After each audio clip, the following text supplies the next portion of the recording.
Ibnu Abbas radhiyallahu anhu berkata,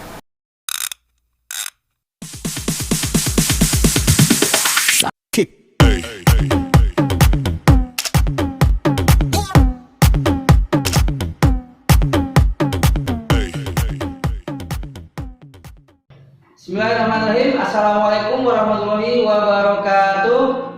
Berjumpa lagi dalam channel Pak Dul si Jendal Kancil. Kali ini Pak Dul akan membahas sebuah materi tentang nuzulul Quran atau penurunan Al-Quran. Baik, bagaimanakah penurunan Al-Quran tersebut? Sebelum kita lanjut, alangkah baiknya jika kalian like, comment, share, dan subscribe serta tekan tombol lonceng agar Pak Dul semakin semangat untuk update video-video terbaru untuk kalian. Langsung kita lanjut ke materi kita, yaitu tentang nuzulul Quran. Nah, penurunan Al-Quran itu bisa dibagi menjadi dua. Nah, jadi dalam pengertiannya penurunan Al-Quran ini diklasifikasikan menjadi dua. Yang pertama yaitu penurunan dia secara sekaligus, dan yang kedua yaitu secara berangsur-angsur. Oke. Dari dua pandangan ini, apakah Al-Quran itu diturunkan sekaligus atau berangsur-angsur? Nah, menurut para ulama ulumul Quran, Al-Quran diturunkan sekaligus dan juga diturunkan secara berangsur-angsur. Nah, bagaimanakah itu penurunannya? Oke, Al-Quran memiliki 3 tahap penurunan. Yang pertama yaitu dari Allah Subhanahu wa Ta'ala diturunkan ke Lauh Mahfuz. Kemudian yang kedua, dari Lauh Mahfuz diturunkan ke Baitul Izzah atau langit dunia. Kemudian yang ketiga, dari Baitul Izzah, dari Lauh Dunia diturunkan kepada Nabi Muhammad SAW. Nah, bagaimana penjelasannya tentang penurunan Al-Quran tadi? Oke. Yang pertama, dari Allah Subhanahu wa Ta'ala ke Lauh Mahfuz. Nah, seperti yang dijelaskan pada ayat Al-Quran, tepatnya surat Al-Buruj ayat 21 sampai 22 yang berbunyi, bahkan yang didustakan itu ialah Al-Quran yang mulia, yang tersimpan dalam yang terjaga, Lauh Mahfuz. Quran surat Al-Buruj 21 dan 22. Nah, jadi ini menunjukkan kalau Al-Quran itu berada di Lauh Mahfuz atau diturunkan dari Allah ke Lauh Mahfuz. Kemudian juga pada surat Al-Waqiah ayat 77 sampai 80. Kita baca sama-sama. Artinya, dan sesungguhnya Al-Quran yang sangat mulia dalam kitab yang terpelihara Lauh Mahfuz, tidak ada yang menyentuhnya selain hamba-hamba yang disucikan, diturunkan dari Tuhan seluruh alam. Nah, dalam dua ayat ini dijelaskan kalau memang Al-Quran itu diturunkan ke Lauh Mahfuz. Kemudian yang kedua dari Lauh Mahfuz ke Baitul Izzah atau ke langit dunia. Nah, dijelaskan oleh ayat Al-Quran, Quran surat Al-Qadr ayat pertama yang bunyinya, Inna anzalnahu fi lailatul qadar. Sesungguhnya kami telah menurunkannya Al-Quran pada malam Qadar. Jadi ini ayat yang sering kita dengar, malam Lailatul Qadar, ya, malam turunnya Al-Quran. Nah, ayat ini menjelaskan turunnya Al-Quran sekaligus, ya, turunnya Al-Quran sekaligus dari Lauh Mahfuz kepada Baitul Izzah. Jadi turunnya sekaligus, tidak berangsur-angsur.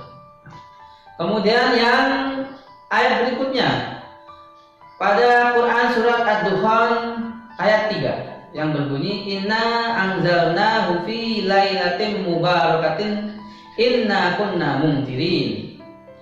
Sesungguhnya kami menurunkannya pada malam yang diberkahi. Sungguh kamilah yang memberi peringatan. Nah, ayat ini juga menerangkan turunnya ayat Al-Quran pada malam yang diberkati atau malam Lailatul Qadar. Dan itu turunnya ke langit dunia dari Baitul Mahfuz ke Baitul Izzah.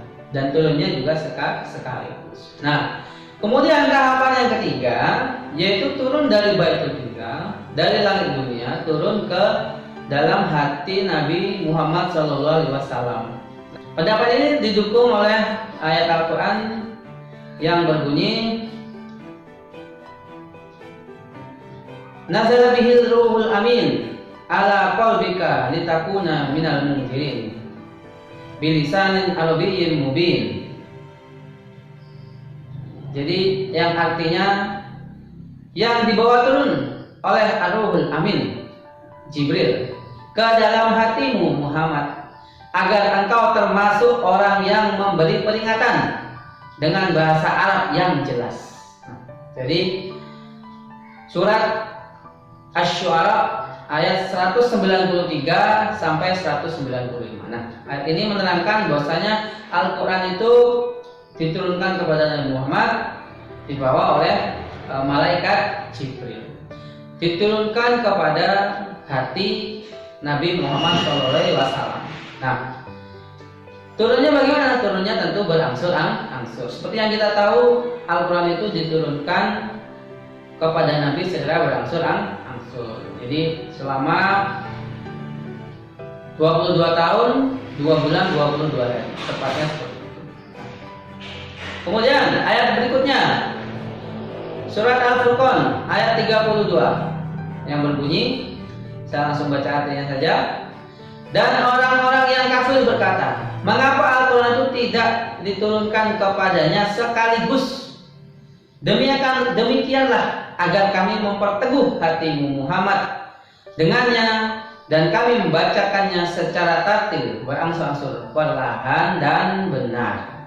Nah, ayat ini jelas sekali menerangkan bahwa turunnya Al-Quran kepada Nabi Muhammad itu secara berangsur-angsur. Jadi ketika itu orang-orang kafir berkata, kenapa Al-Quran tidak diturunkan langsung sekaligus saja, tapi kok berangsur-angsur? Kenapa tidak langsung turun satu kitab seperti itu? Nah, jadi ini memperkuat bahwasanya Al-Quran itu memang turun secara berangsur-angsur. Nah, pendapat-pendapat tentang turunnya Al-Quran ini secara sekaligus ke Lauh Mahfuz, ke Baitul Izzah, dan juga berangsur-angsur kepada Nabi Muhammad SAW tidak hanya didukung oleh ayat Al-Quran tadi, tapi juga didukung oleh periwayatan hadis. Nah, contohnya hadis yang dikeluarkan oleh Ibnu Abbas radhiyallahu anhu berkata, jadi Quran diturunkan sekaligus ke langit dunia pada malam Lailatul Qadar. Kemudian setelah itu ia diturunkan selama 20 tahun. Lalu ia membacakan, tidaklah orang-orang kafir itu datang kepadamu sesuatu yang ganjil, melainkan kami datangkan kepadamu sesuatu yang benar dan yang paling baik penjelasannya. Al-Furqan ayat 33. Nah, jadi Ibnu Abbas berkata bahwasanya Al-Quran itu turun ke langit dunia, ya, itu pada malam Lailatul Qadar. Kemudian itu turunkan selama 20 tahun kepada Nabi Muhammad. Nah, ini tentu Ibnu Abbas memperoleh ini dari dari Muhammad, sehingga dia menjelaskan kepada sahabat-sahabat yang lain. Kemudian juga hadis Ibnu Abbas yang berbunyi, Quran itu dipisahkan dari Az-Zikr, yaitu Lauh Mahfuz, lalu diletakkan di Baitul Izzah di langit dunia. Maka Jibril mulai menurunkannya kepada Nabi Shallallahu Alaihi Wasallam. Nah, periwayatan hadis dari Ibnu Abbas ini juga menjelaskan bagaimana Al-Quran itu turun dari Allah ke Lauh Mahfuz, kemudian ke Baitul Izzah, dan kepada Nabi Muhammad Shallallahu Alaihi Wasallam. Kemudian juga hadis yang ketiga, yaitu Ibnu Abbas radhiyallahu anhu berkata bahwa Al-Quran itu diturunkan pada bulan Ramadan pada malam Lailatul Qadar ke langit dunia secara sekaligus, kemudian diturunkan lagi secara berangsur-angsur. Nah, Jadi jelas sekali ya dari dalil Al-Quran dan juga hadis bahwasanya Al-Quran itu memang diturunkan kepada Nabi Muhammad SAW itu berangsur-angsur. Nah, dan diturunkan sekaligus ke Lauh Mahfuz dan juga ke langit dunia atau Baitul Izzah. Nah, kemudian apa hikmahnya turunnya Al-Quran secara berangsur-angsur kepada Nabi Muhammad SAW? Nah, tentu memiliki hikmah. Yang pertama, yaitu memantapkan hati Nabi Muhammad SAW. Ketika menyampaikan dakwah, Nabi Muhammad tentu sering berhadapan dengan para penentang-penentang, orang yang tidak suka dengan Islam, orang-orang yang tidak percaya dengan Nabi, tentu menentang Nabi. Nah, turunnya ayat berangsur ini tentu untuk memberikan dorongan agar Nabi Muhammad itu berdakwah, agar dia teguh dalam dakwah. Kemudian yang kedua, menentang dan melemahkan para penentang Al-Quran. Nah, jadi ketika Nabi Muhammad SAW berdakwah, tentu dihadapkan dengan pertanyaan-pertanyaan yang sulit yang dilontarkan oleh para kaum musyrik. Nah, dengan tujuan apa? Untuk melemahkan Al-Quran, untuk melemahkan Nabi Muhammad.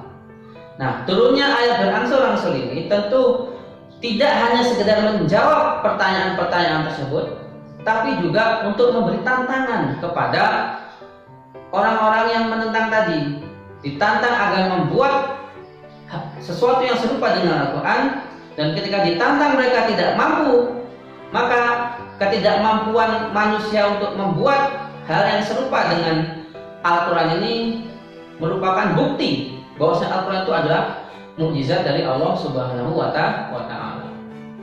Nah, kemudian yang ketiga, memudahkan untuk dihafal dan dipahami. Tentu dalam kita menghafal Al-Quran tentu tidak bisa langsung sekaligus, tentu kita menghafalkannya berangsur-angsur, ayat demi ayat, surat demi surat.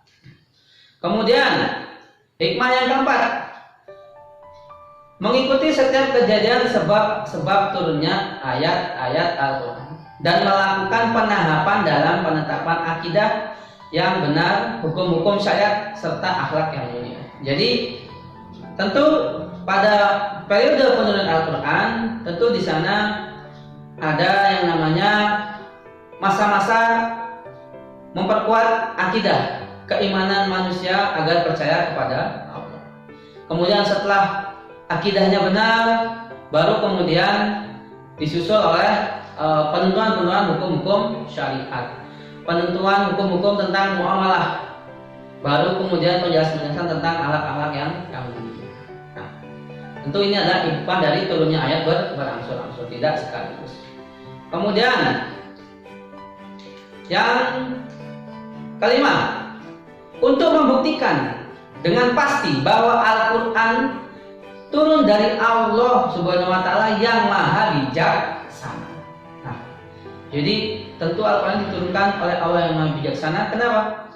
Walaupun Al-Quran turun secara berangsur-angsur selama 22 tahun, 2 bulan, 22 hari, secara keseluruhan terdapat keserasian.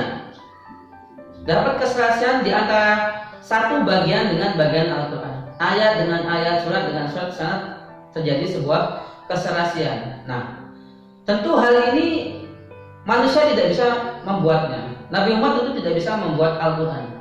Tentu hal ini merupakan kuasa dan hanya dapat dilakukan oleh Allah Subhanahu wa Ta'ala yang maha bijaksana. Itu yang bisa saya sampaikan. Terima kasih atas perhatiannya. Kurang lebihnya Pak Dul mohon maaf. Terima kasih. Assalamualaikum warahmatullahi